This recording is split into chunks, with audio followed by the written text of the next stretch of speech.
The House of Mystery presents Inside Writing, the radio show where authors discuss their writing process in all genres.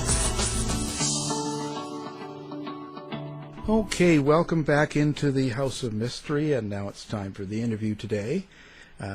Today, I have a special guest, and we're going back to the Old West, and we're going to be talking about Wyatt Earp. And the book we're referring to is called Ride the Devil's Herd. It's Wyatt Earp's epic battle against the West's biggest outlaw gang. And with us is the author of the book, John Boessenecker. Thank you for being here. Thank you for having me. Perfect. Did I get the name right? You did. It's such a horrible name to pronounce. I never get offended at mispronunciations. Yeah, well, you know, I what I did was I kept listening over at the beginning part of the audiobook to get it. So now, let's talk about your background, because you've been on this show before. So now you, what got you into writing about a Western sort of situation and Wyatt Earp? Well, I grew up on Westerns when I was a young boy in the early 60s. And when I got to high school, I started to wonder what the real West was all about. So I started reading everything I could get my hands on. And then I soon found that I enjoyed writing. So I sold my first article to a Western magazine about a stagecoach holdup in 1968 when I was only a freshman in high school. And I've been at it ever since. So what do you think the fascination is with, as far as Westerns go, in the 1800s? It seems like there's a lot of movies and media and attention toward people like Wyatt Earp or Billy the Kid and several others. What is that fascination that holds on to because a lot of them were criminals, actually. Well, there's been a fascination with the frontier since well before the Civil War.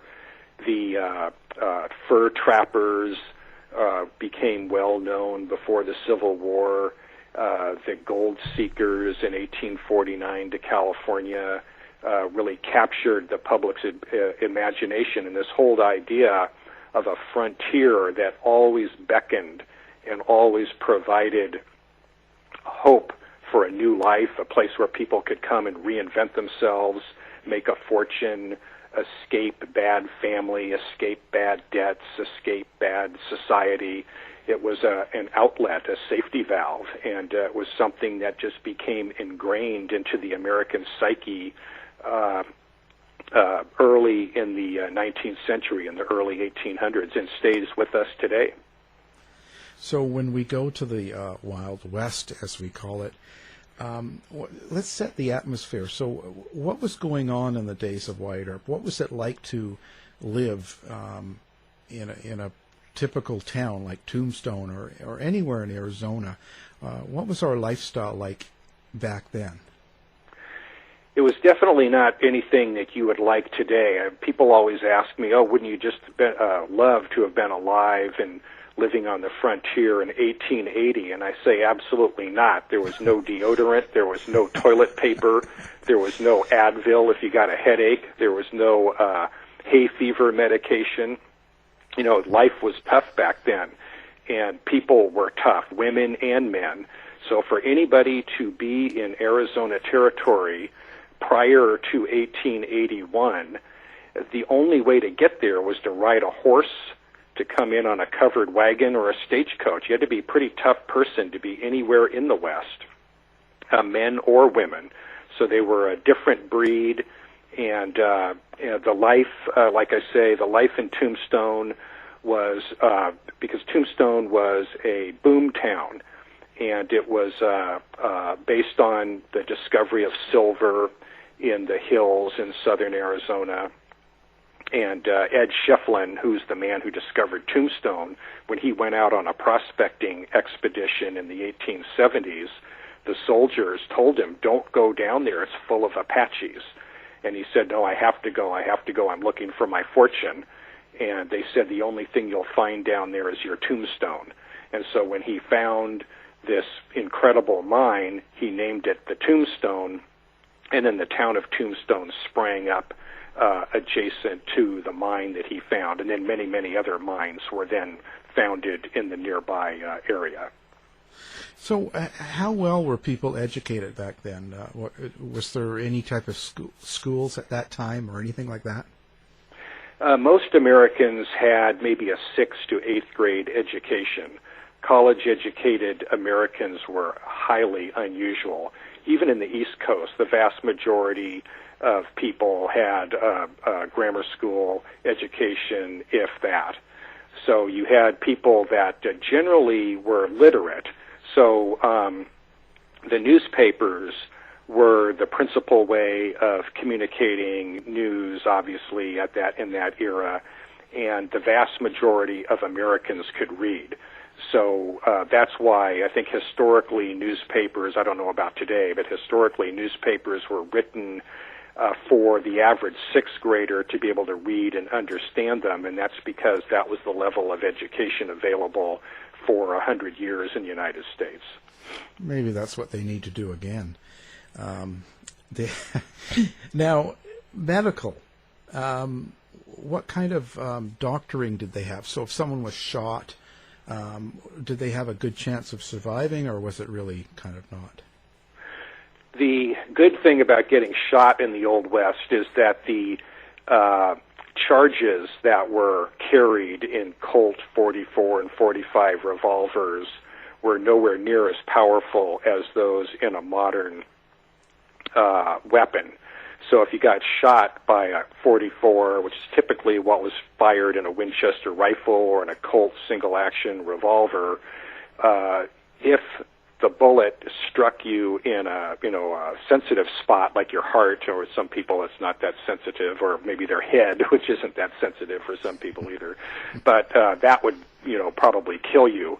But most people would frequently survive wounds simply because the firearms weren't as powerful, not because there was great medical care. Now, there was medical care.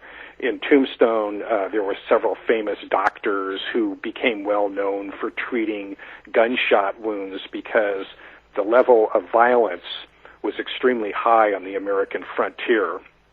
So there were an awful lot of shootings, and famous Dr. Goodfellow, for example, later wrote articles for the American Medical Association about the proper way to treat gunshot wounds, and he was not a military doctor, he was a civil doctor in Tombstone.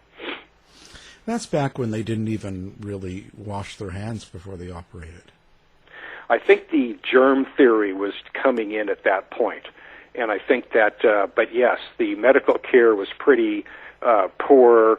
The child mortality rate was very, very high. A lot of women died in childbirth. There was many, kind of topical today. We've got this coronavirus. You had many medical issues that caused people to die back in the 19th century, especially in the frontier regions. And so the life expectancy was much lower back then. Yeah, I would imagine. Now, so Wyatt Earp is the center of the book. Maybe give us a little rundown on who Wyatt Earp was. And he started out as a criminal, didn't he? Well, Wyatt Earp was today he's the most famous lawman in American history. If you run a Google search on Wyatt Earp, he gets a lot more hits than J. Edgar Hoover, the head of the FBI and the father of the modern 20th century policing. So J. Edgar Hoover is not as well known as Wyatt Earp is, which gives an indication of what a legacy that Earp left. He's the quintessential American gunfighter, the quintessential lawman, walking with his brothers and Doc Holliday down the streets of Tombstone to confront the outlaws. Excuse me. He's the quintessential American lawman walking down the streets of Tombstone to confront the outlaws at the OK Corral. But he was essentially just a farm boy from Illinois. He had a very checkered background, And this is something that really wasn't known until the mid-'90s, when a local historian in Peoria, Illinois, was reading through the old newspapers, and he repeatedly finds accounts of Wyatt Earp and Morgan Earp being arrested for running brothels and essentially for being pimps.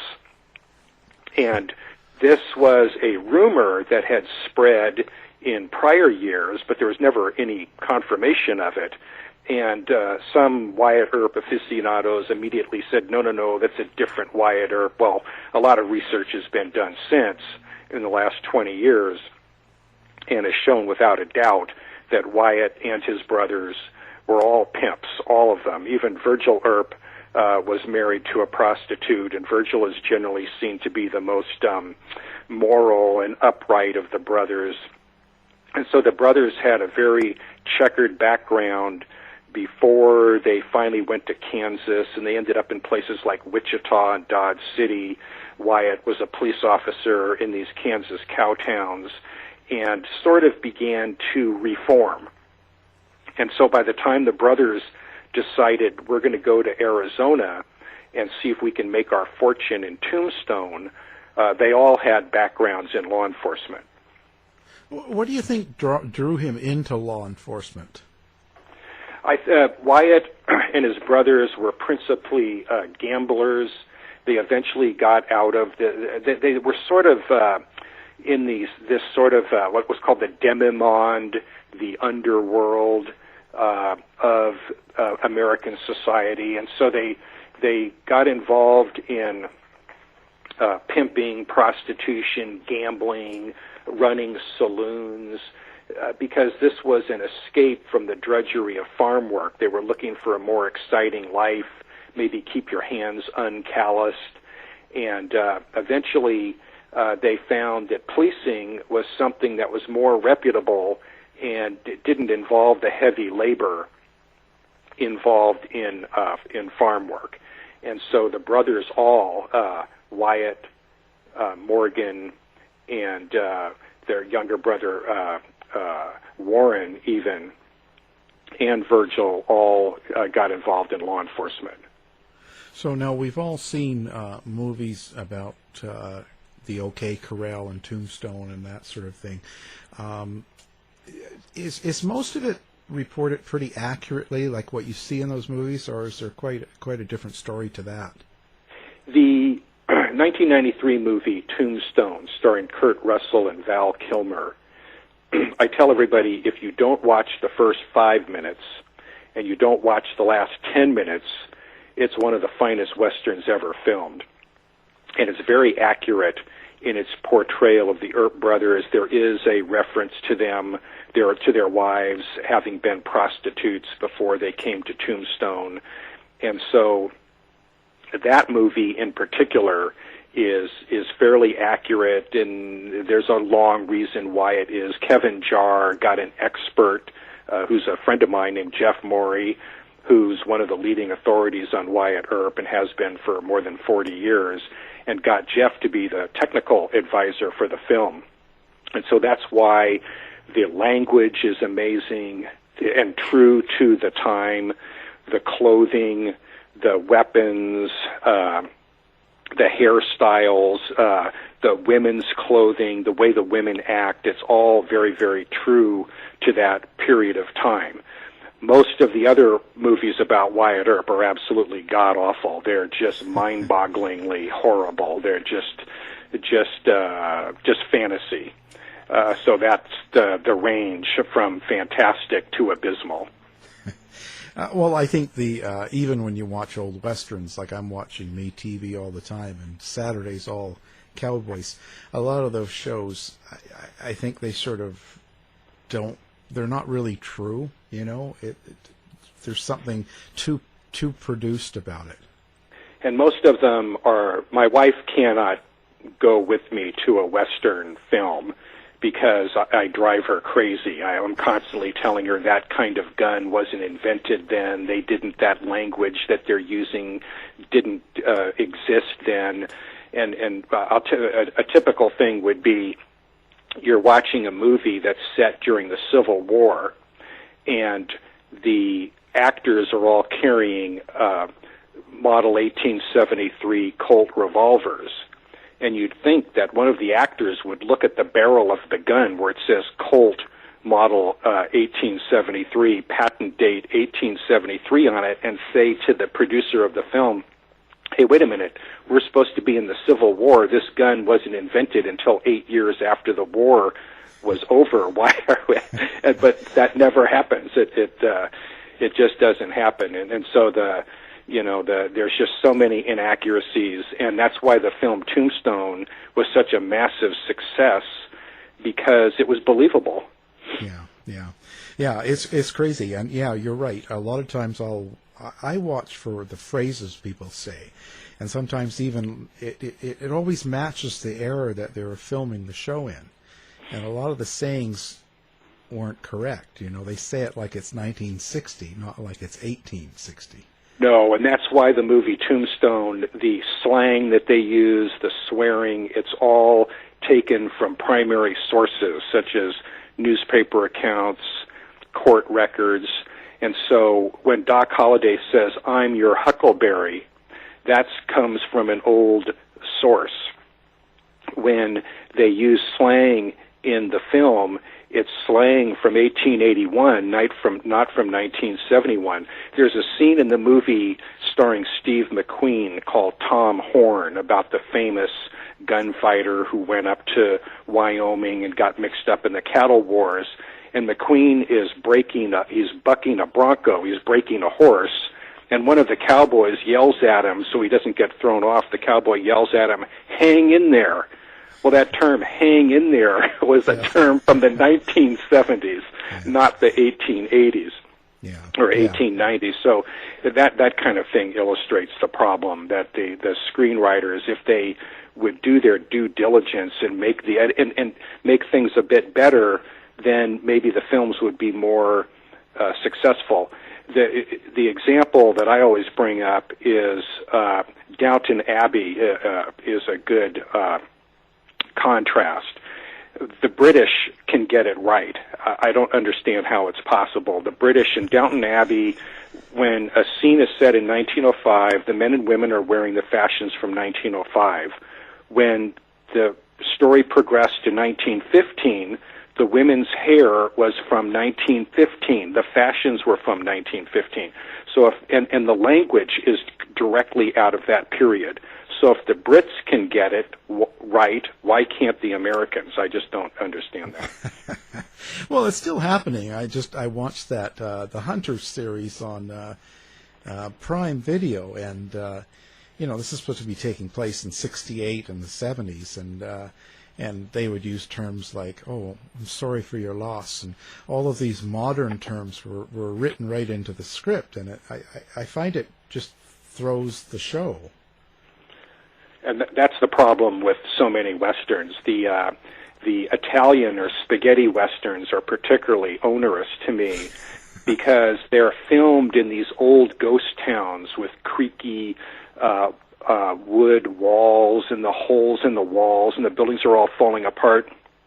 And Earth to spaghetti westerns, these were new towns in the 19th century. They were ghost towns now, but back then they were new. So why would the towns be ghost towns back then? I mean, it's just these fundamental problems with logic that drive me particularly, and all my Western friends who are Western buffs and Western collectors and historians. It drives us all crazy.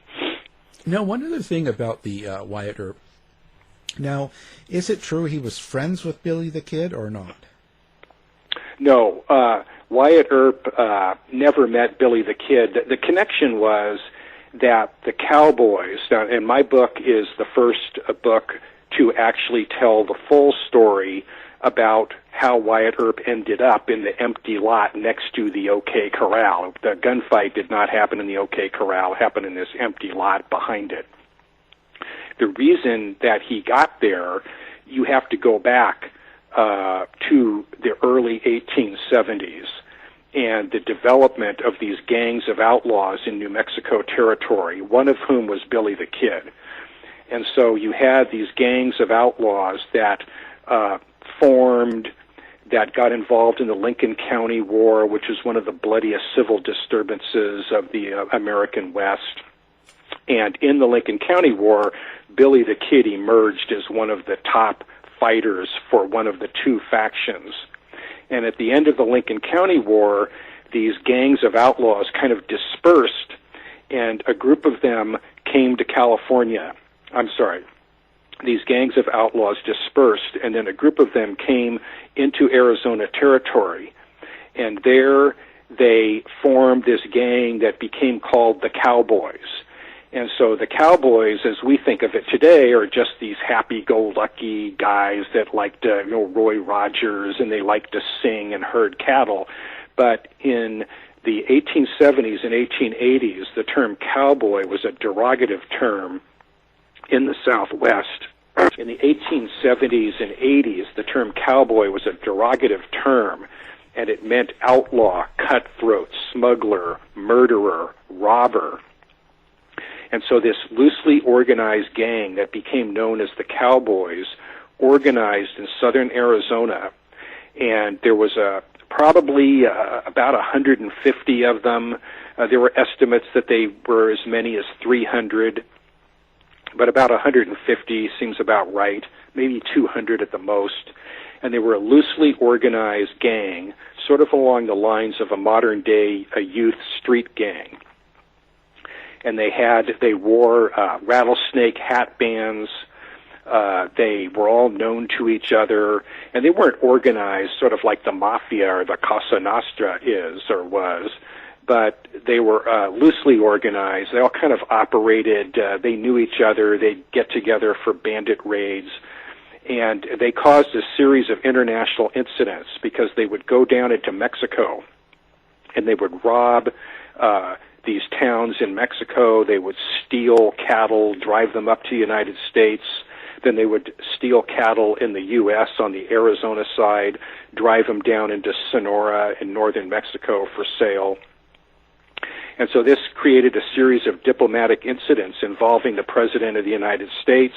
He finally issued an order telling the Cowboys they had to retire and disperse to your homes, which is laughable. These guys lived in the saddle, and nobody could catch them, and nobody stood up to them until Wyatt Earp and his brothers finally had a belly full and took them on in Tombstone. So how did Wyatt Earp come across them? Was it just their actions, or did they do something to him? Wyatt Earp and his brothers came to Tombstone to make their fortune, and Earp later, many years later, in a deposition that this incredible historian found in a university on the East Coast, it found the transcript of a deposition of a civil lawsuit. And the reporter, this is in the 1920s, the reporter, the attorney, and the court reporter takes this down. The attorney asks him, "Why did you go to Tombstone?" And he says, "I went there to start a stagecoach line." And but when he got there, there's already 2 stagecoach lines in operation. So he then began gambling. He and his brothers set up gambling games in a couple of the saloons in town. And then because of their background as law officers, they soon were hired as lawmen. Virgil Earp, who had experience as a lawman, pretty good experience as a lawman, was appointed city marshal or chief of police of Tombstone, and then he would use his brothers as special officers.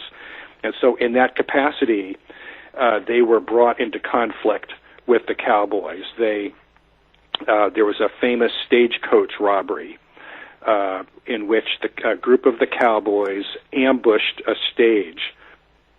And they made a big mistake because a guy named Bob Paul, who was far more famous than Wyatt Earp in the 19th century, he was riding shotgun. And he fought off the Cowboys. The Cowboys killed the driver, and they killed a passenger. And so Wyatt Earp then made a deal with Ike Clampton, who was one of the leaders of the Cowboy gang, that if Ike would turn over to him or act as an informant or a snitch, as they were called even back then, a stool pigeon. Those are 19th century terms. That they would arrange to capture these robbers, and then Wyatt would pay the reward to Ike Clanton.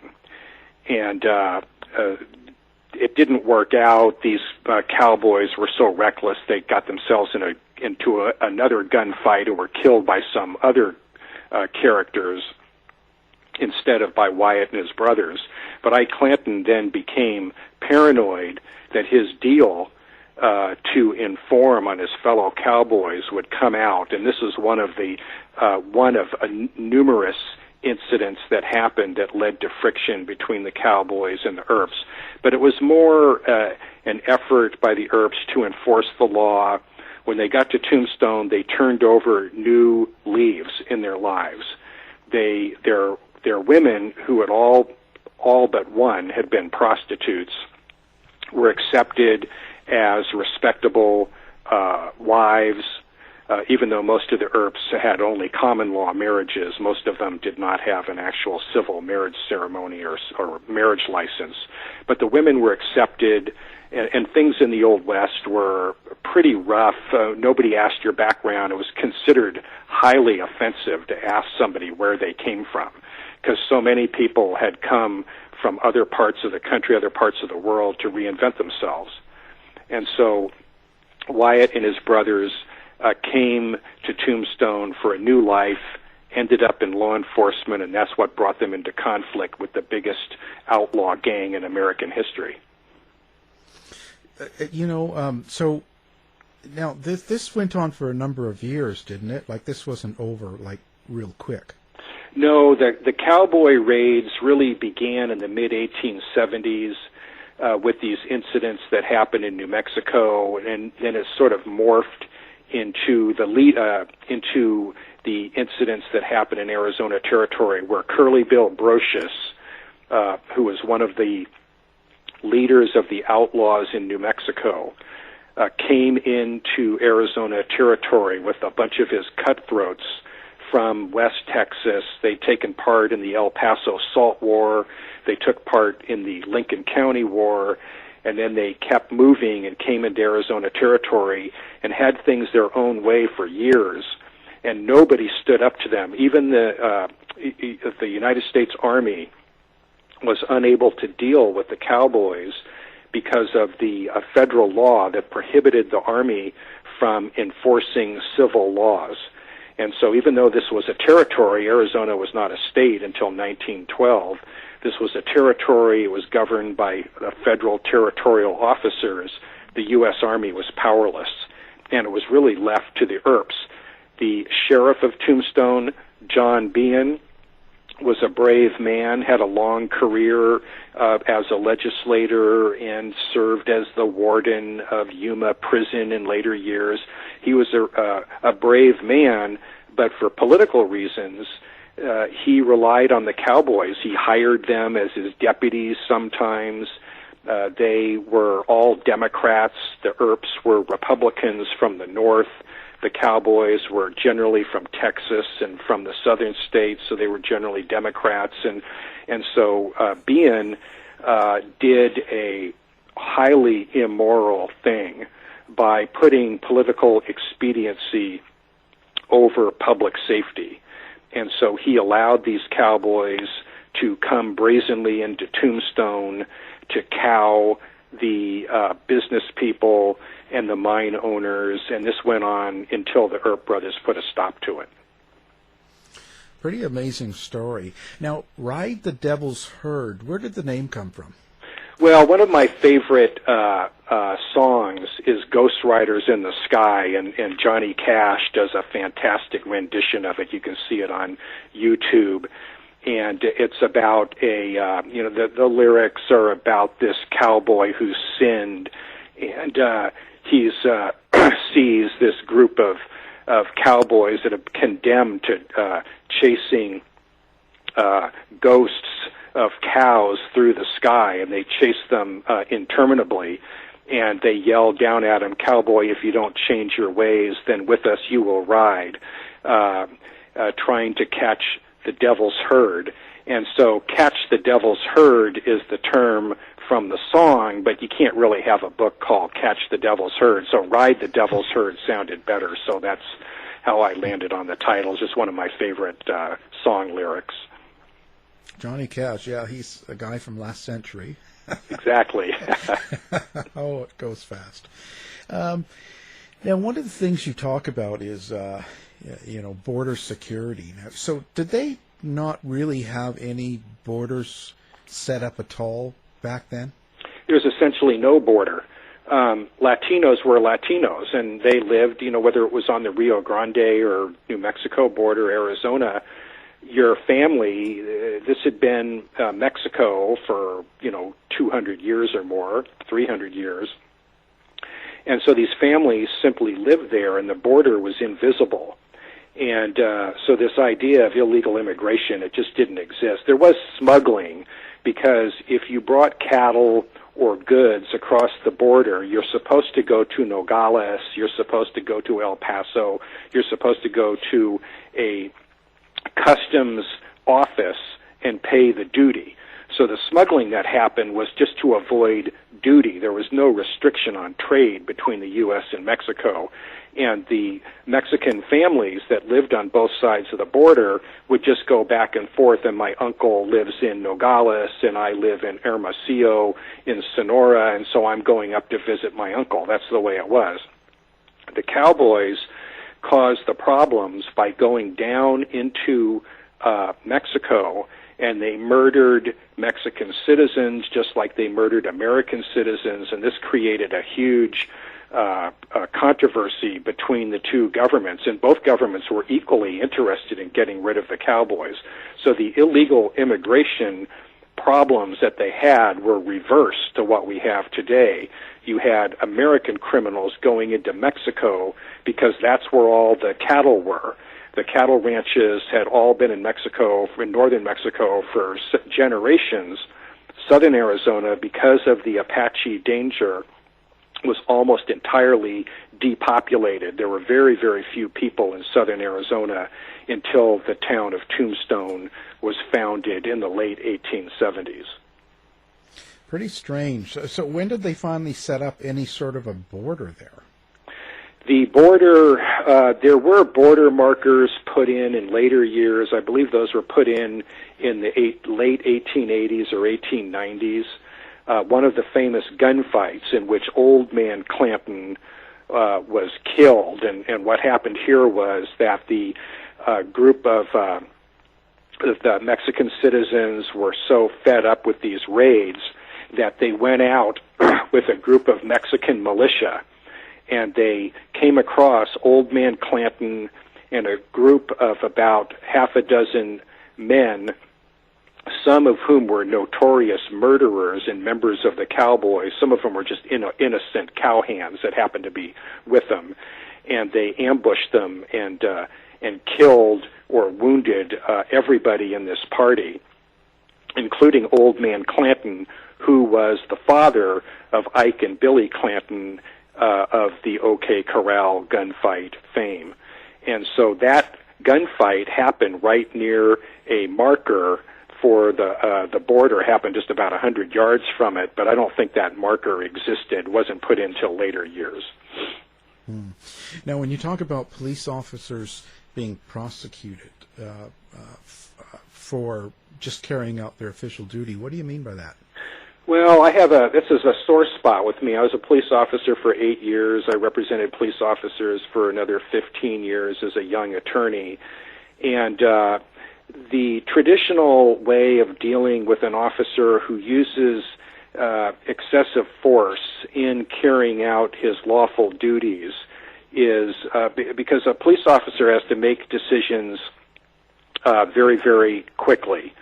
And there are some types of uses of excessive force which deserve a criminal prosecution. One example is the beating of Rodney King, which triggered the L.A. riots in the early 90s. And the video shows these officers using this technique of just beating a man into submission with their nightsticks. And this is like not, and has never been, proper police procedure. And so that prosecution, in my opinion, was entirely justified and warranted, and the fact that a jury walked those officers is mind-boggling to me.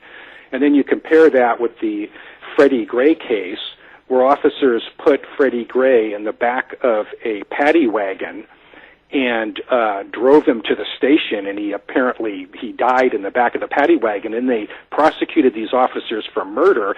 I mean, when I was a cop, the paddy wagons had a metal bench, and you put the drunks in the back, and you drove them to the jail. And these officers were prosecuted for not putting a seatbelt on Freddie Gray.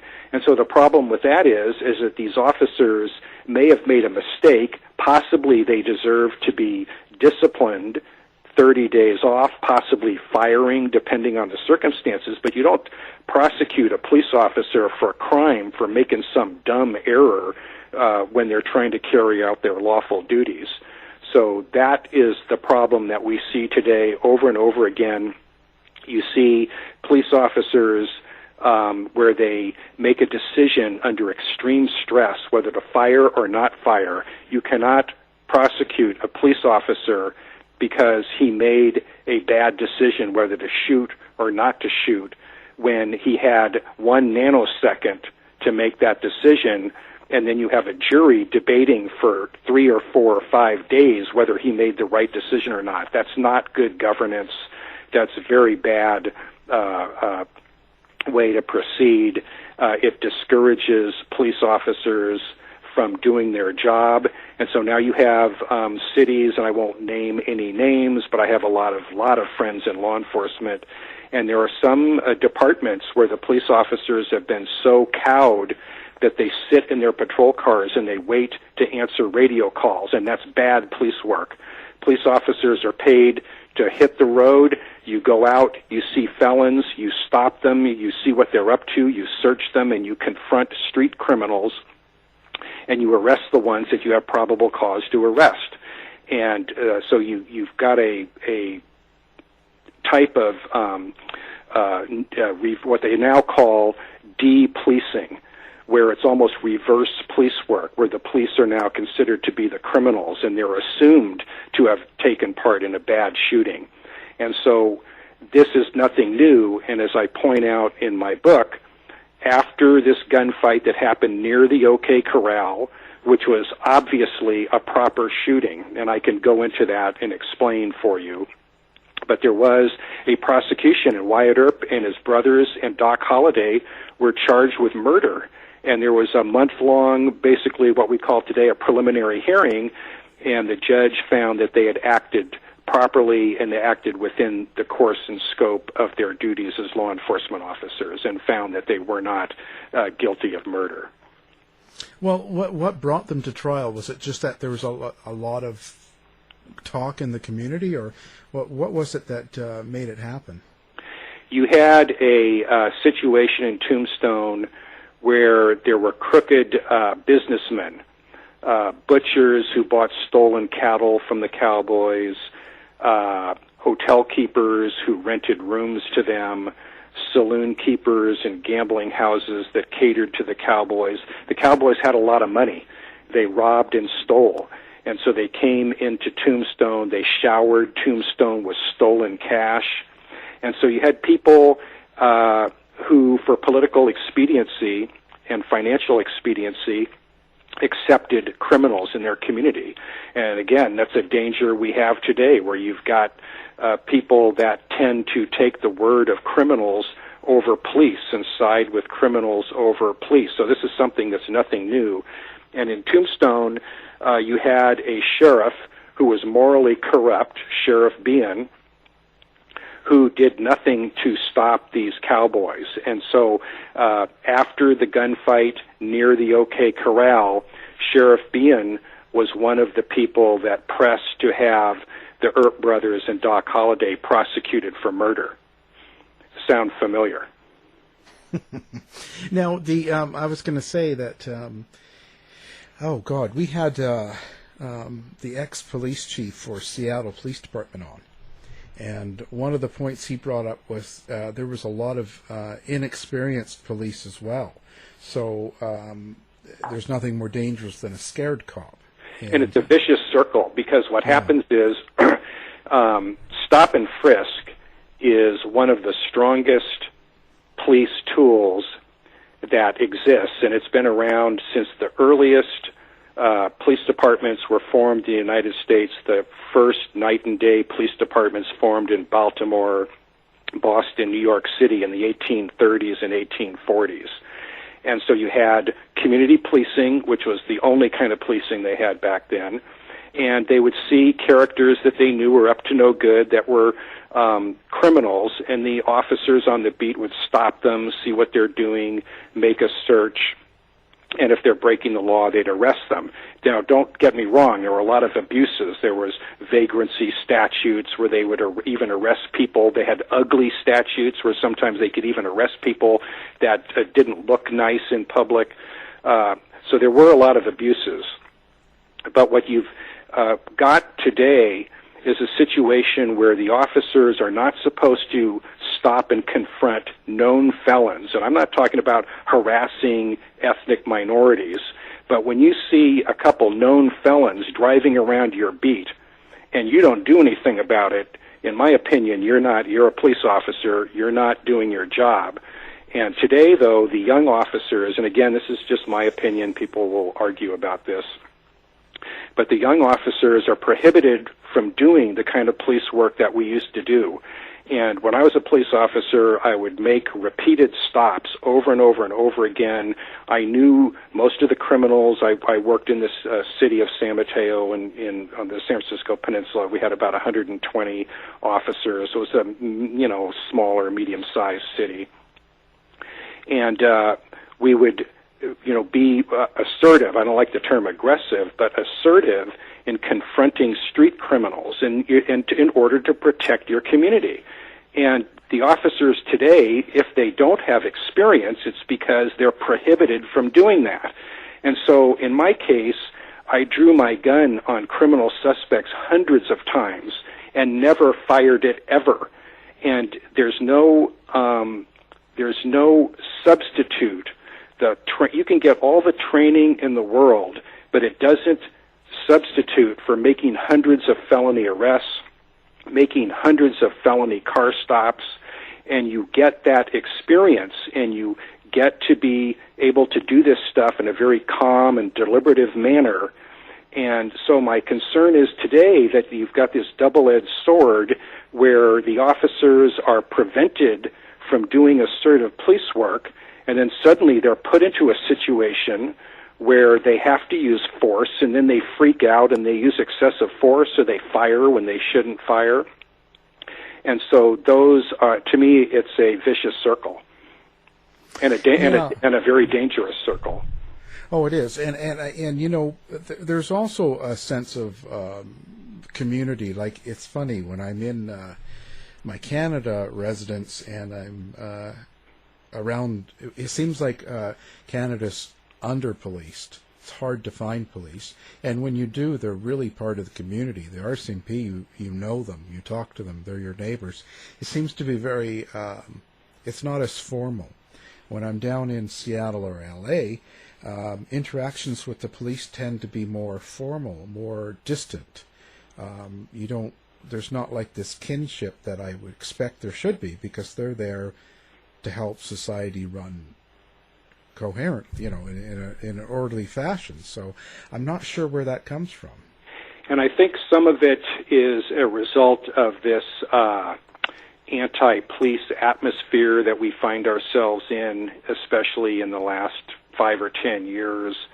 The most police officers, I think, when the typical car stop has generally been the American citizen's most often way that they meet a policeman. And it's a bad way to meet a cop, because he's about to give you a ticket and it's going to cost you $300 or $400 or more, and it's a very tense situation. So what I did personally was, we were under no pressure when I worked, to write any kind of tickets at all, I would never cite somebody for anything unless they were really did some horribly dangerous thing. So I would pull people over, I'd stop, get their driver's license, explain to them what they did, tell them, please have a nice day, please don't do this anymore. And I think you get a lot of a PR benefit from doing things like that. But then you have politicians that want, especially here in California, we've had these red light cameras installed all over the state. Now, thank goodness, they're being pulled out. And in my opinion, they do nothing to provide for safety. And they're a revenue-generating thing for the politicians and for the city managers. And all they do is they make people mad at the police, and they have these outrageously expensive fines. And so that's one of the problems with policing, is that you have this revenue generation where the officers are supposed to cite people so they can get the money, and then it's a double-edged sword, because it tells people the police are mean, and they're really not. The average cop is a good guy, and he wouldn't be, or woman, another great thing about police work today is that so many women have gone into policing, and I think that's the hope for the future, because women, and maybe this is sexist for me to say this, but women are not menacing when they approach. I think most people don't see a woman officer as a menacing or threatening type of character. No. The only menacing ones is when I'm going back and forth across the border. Never choose a woman border agent. Uh-oh. Send your hate mail to John. I'll give you his email. No. Now, what do you want people to get out of reading this book? When they walk away, what do you want them to feel? Well, I think for me, it was a chance to tell this story that hadn't been told before. Wyatt Earp today is either vilified as this horribly bad man who murdered these innocent cowpunchers at the OK Corral, or he's seen as this paragon of American virtue. There was a famous TV series, The Life and Legend of Wyatt Earp, starring Hugh O'Brien. That was the most popular TV show in America back in the 1950s. And so Wyatt Earp, those are the two extremes. I wanted to show the fair story about Wyatt Earp. And at the end, I don't mean to get too political here, but it is a real sore spot with me about these misunderstandings of American law enforcement. People that don't know the first thing about police work are making protocols for American policing. You've got attorneys who make their living suing the police, involved in setting up protocols on how law enforcement is supposed to happen. These are really bad ideas. And so I saw an opportunity at the end of the book to show that these things are nothing new. They've been around for 130 or more years in our country's history, 150 years. And so hopefully cooler heads will prevail. People will go back, see what happened in Tombstone, and say, yeah, this is the way law enforcement is supposed to happen. Well, we can hope, but maybe in the future. Right now, it seems to be a lot of people like to just rally behind groups. It doesn't even have to be political. It's just they just want to call out. It's all police, or it's all Republicans, or all conservatives, or liberals, or whatever, right? So no, and I always tell people the far left and the far right. The most extreme conservative that I can think of is Adolf Hitler, and the most extreme liberal I can think of is Joseph Stalin, and they were both the same. So I think if you stay the course, stay in the middle, you can't go wrong. Oh, exactly. So now, do you have a website people can come find you at? No, I got no website. They can get the book on Amazon. I guess I'm too old-fashioned. Maybe I should get a website, but the book's available on Amazon. Well, fantastic. We will actually have your book posted on our website as well, so people can do one click when they're listening. That would be great. No problem there. So now our guest has been the author of Ride the Devil's Herd, and that's Wyatt Earp's epic battle against the West's biggest outlaw gang. John Boessenecker, thanks very much for being on the show. Okay, thank you so much. You've been listening to the House of Mystery radio show. To find out more about our guests, hosts, or shows, go to www.houseofmystery.com. Show's over for now. Was it as good for you as it was for me? Well, good night. This has been a production of Something Weird Media. I'll be back.